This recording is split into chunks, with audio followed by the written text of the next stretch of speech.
Union members now descending on Capitol Hill for an all-out push for more spending, not less spending. The leaders don't really want lawmakers to touch entitlements at all, but they do want lawmakers to hike taxes on the rich.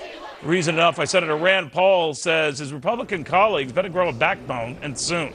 Senator, good to have you. That is something I raised with your colleague John McCain. I don't see that. I know elections have consequences. You could make a point about raising taxes on the rich, and the president won that argument.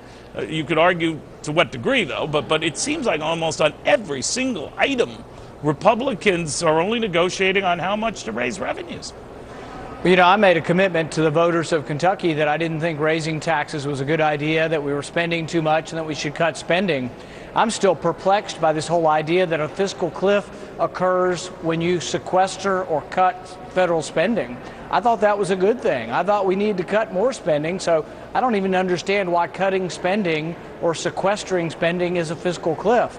Now, the other half of the equation on taxes, I don't think raising taxes is good, and everybody seems to agree. Let's not raise taxes on everyone. That would be tax-mageddon. But then what about let's just raise taxes on 40% of the economy?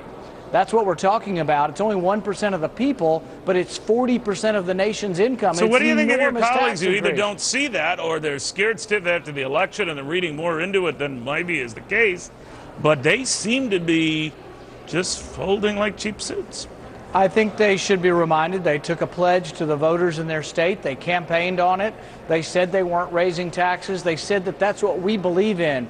We believe in stimulating the economy by leaving more money in the economy, more money in the states, more money in the private sector, and that's what our philosophy is. So you don't buy these polls that say a majority of Americans are for sticking it to the rich?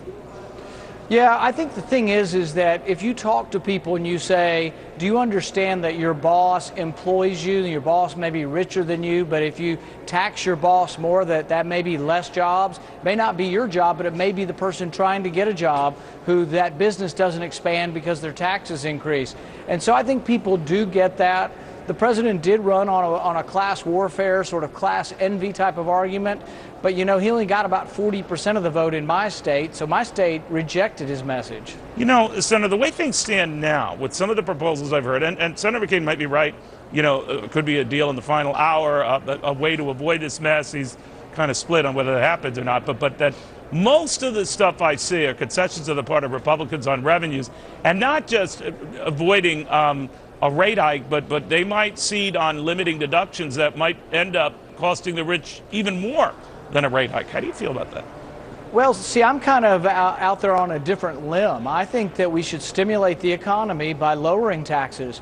So I'm not even that excited about revenue neutral. I will tolerate revenue neutral, which means lowering rates and giving up deductions, simplifying the tax code. I would tolerate that, but I'm not jumping up and down excited about it because that won't do anything to stimulate the economy. But if you limit the deductions, you leave the rates alone. A lot of Republicans saying just leave the rates alone. We'll go with limiting deductions, but there's a number of math models, as you know, Senator, says you actually could leave the rich paying a lot more and others paying a lot more in taxes than if you had just raised their rates. It's harmful to the economy whether you raise rates or limit deductions. It's revenue being taken from the productive sector, the private sector, and given to the non-productive sector, to government.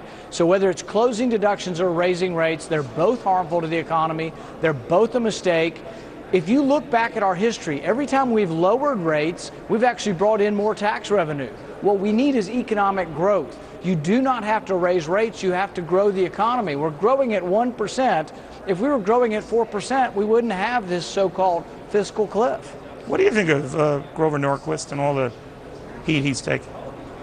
I think Grover Norquist has done a great service to the country in getting so many people to take a pledge, because there is some pressure on these people now to go back on their word.